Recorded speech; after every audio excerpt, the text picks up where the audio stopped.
Okay, this video is to introduce you to your new generator and give you information to help you install it. Okay, so let's just start here. Generator comes with fuel filter, fuel shutoff. The fuel shutoff is in the shutoff position now, or in the off position. It comes with an additional piece of fuel hose, fuel line, to connect to replace the fuel line that's already on the RV, which is likely to be in bad condition. Okay, so these are your mounting bolts. These 4 bolts here will go here, here, and of course 2 on the other side. And these 2 bolts are to mount your muffler bracket. The muffler bracket attaches to the muffler right here. And I need to get 2 more bolts for that. Nuts and washers. So they go there like so. And it's adjustable back and forth. You'll need to adjust it to line up with the cutout right here. Where is it? Where is it? You'll need to align it with this cutout here in the frame, so that your exhaust pipe runs, so that your flex pipe runs through this cutout here in the frame. Okay. All right, what else? Here's the flex pipe that goes through that cutout and attaches underneath here. Can't see it, it's too dark, but right there attaches to that. All right, that's your exhaust pipe that runs out of your engine. Where is it? Right there. It's just really dark. It's hard to see. Okay. Alrighty. These doodads here, these are spacers that go between the door and the frame. So I'll show you that.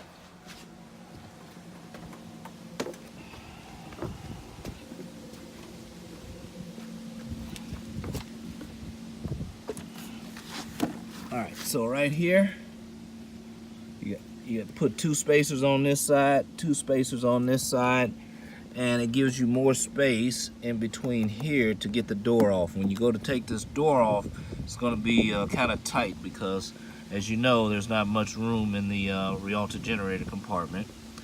So I use these spacers to make it easier to get the door off. So what you do is you pull the door out from the top after you get the nuts off, wing nuts, thumb screws off. You pull the door out from the top, and then you, when you clear this lip right here, then you can pull the door up from there. It may scrape a little bit underneath here on this area right here. Okay? All right.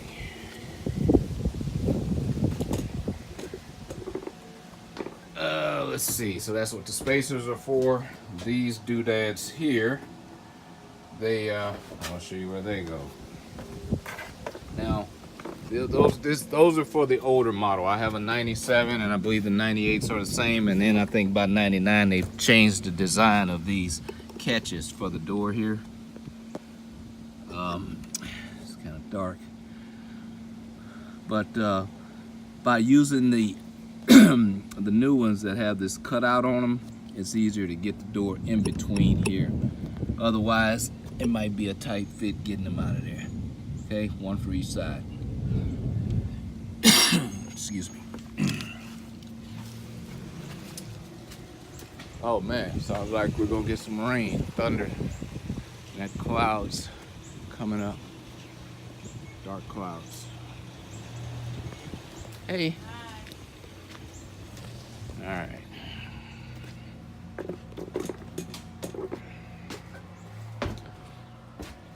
So that's what these are for.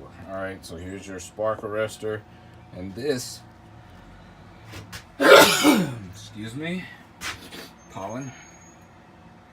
This here is a silencer that comes with the original generator. It goes on the back of the muffler on the original generator. So what I do with it is I stick it in the end of here. It actually makes the generator run quieter. Okay, stick it in there like so. And this here spark arrestor, you stick in the end of here like so, and then you screw this on like so. Okay, and you clean both of those every time you change the oil. Every 50 hours is what I recommend. I think the manual says every 100 hours. Okay. Now, these two speed nuts and these two bolts here, like I say, is what attaches the rear of the muffler bracket to the frame of the RV. The front of the muffler bracket slides into the same, slides over this member here and uses the same bolts as the generator for mounting that up. Okay, here's the flex pipe, and the flex pipe has I now put a heat shield over it, 2000 degree protective sleeve that eliminates or reduces the amount of heat that is emitted from the flex pipe. And I have literally touched this thing while the generator was running and didn't burn my hand, so it does a pretty good job. I wouldn't suggest leaving your hand on there, but I was able to touch it just to see, and I was surprised that it wasn't very hot. Okay, now I'll open up the generator and show you the inside of it. Okay, so here's the inside of the generator, and most things are obvious. Here's the dipstick to check the oil level, and there's the oil drain plug right here. This of course, you know what this is. You pull this out from the bottom. There's a tab to grab this little plug and pull it out so you can drain the oil. So I just pulled it out, and it hangs there so it doesn't get lost. Okay, pull that plug out, and then you can drain the oil. When you're done, you just put this back in, and I'll reach under here and grab it. And I found that the best way to get it back in is to, there's an oval area near the front, so I bring the thing, the plug, and slide it in from that oval area, slide it backwards like so, and then push it up from the bottom like that. Okay. Here's your pull start over here. This is a backup in case your batteries run down. And if you do need to use the pull start and the engine is cold, you'll need to choke it manually, because this is an electric choke. It requires 12 volts. And it will not, of course, engage if the battery is dead. So you'll hold the choke in with one hand and pull the starter with the other. Okay. And of course, you have to make sure your on and off switch are in the on position or run position. And you want to start the engine with eco mode off, and this is off to the left, to the right it's on, left is off. Okay, here's your air filter, and to get into the air filter, here's a little latch here at the bottom. You pop that, and then you push that forward like so, and then you pop it loose from the top up here. If I can do it with one hand, yep. And then you can take this out of here, and then there's a little hole in the air filter right here. You can stick your finger in there to pull that out. If you have trouble getting to it, let me try with this hand. There we go. So I stuck my finger in this little hole right here, and then it sticks to my finger and I can get it out, and you can clean your air filter. Okay.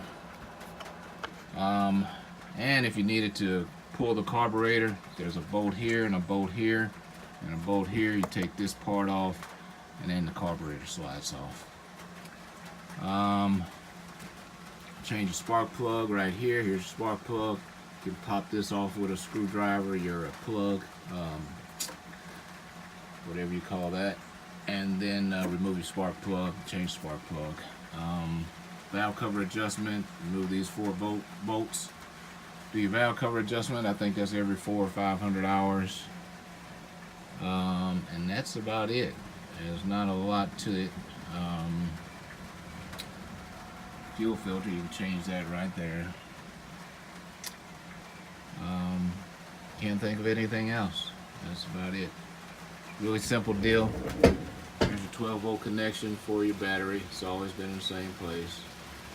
These green, black, and white wire are your 120 wires. The green is the ground, the black is the hot, and the white is neutral. And then these plugs, the colored wires, are for your control panel, display, digital display. And then these black and white wires are for your starter and eco switch. Oh, here's your circuit breaker.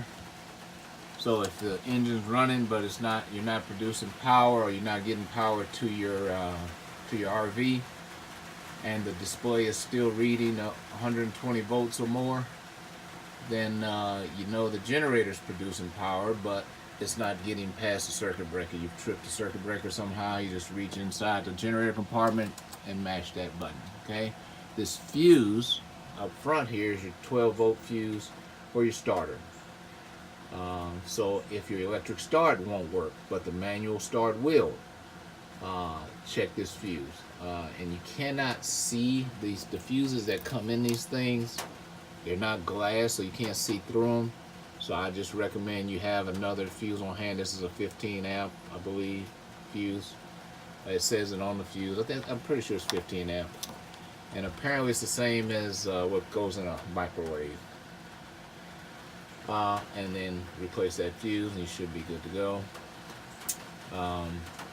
You can also use, here's something important. This automatic choke requires 12 volts or more in order for it to engage. It's a magnetic choke and it needs all the power it can get to engage. So if your engine will turn over but it won't start, there's a good chance there's not enough voltage for the automatic choke. You can either manually choke it by coming outside, or the simple thing to do is to just start the engine on the RV. That'll produce 13, 14 volts, and then you shouldn't have any problem at all starting the generator. But it does mean your battery is low, your house battery, and you might want to, either it needs charging or it needs changing. Okay. This is just an addendum to the installation video I already have online. There has been some changes. I've switched to this this one-piece mounting base with the vibration isolators already built in. I don't know if you can see them in there, but just made it simpler to mount, and these actually work better at reducing vibration. So that's about it. If you have any questions, if I missed anything, just give me a call. Thank you. Okay, I'm supplying some grommets to replace the existing grommet.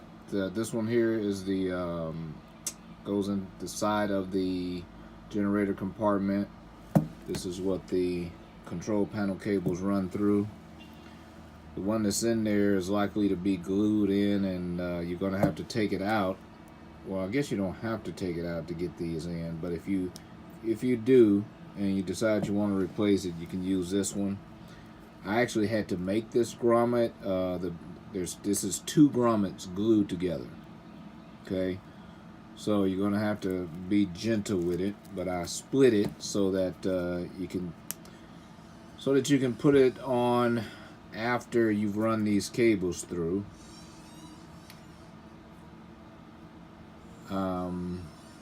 And if you find that it's difficult to get in there, you may have to slice a little bit more off of this to let it compress a little more. But be gentle with it. Like I said, there's a smaller grommet inside of the larger grommet. This larger grommet had a 1 inch, actually probably a 1 1/8 inch hole, or maybe a 1 1/4 inch hole in the middle, and which was much too big. I think the original grommet has that as well, and from the factory I think they just loaded it up with silicone. But anyway, so this is one grommet for this particular cable here, and then here's another grommet. This is for the 120 volt wires, and you'll have to put this one in before you run the wires through. I'm pretty sure you won't be able to get it in afterwards, but I'm hanging them here on the cable so that there's no confusion about what they're for.